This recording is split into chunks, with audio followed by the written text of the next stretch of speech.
11 June 2024 5 তারিখ থেকে 12 June পর্যন্ত যে পরিবেশ সচেতনতামূলক দিনগুলো পালন করা হচ্ছে, তার মধ্যে আজ হচ্ছে ওয়াটার সেভ ডে।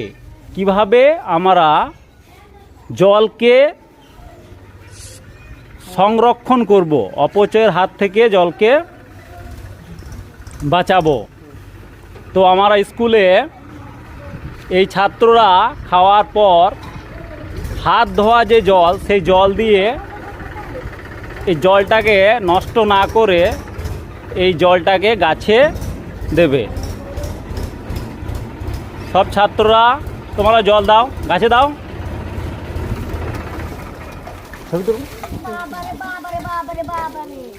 দাদা দাদা দাদা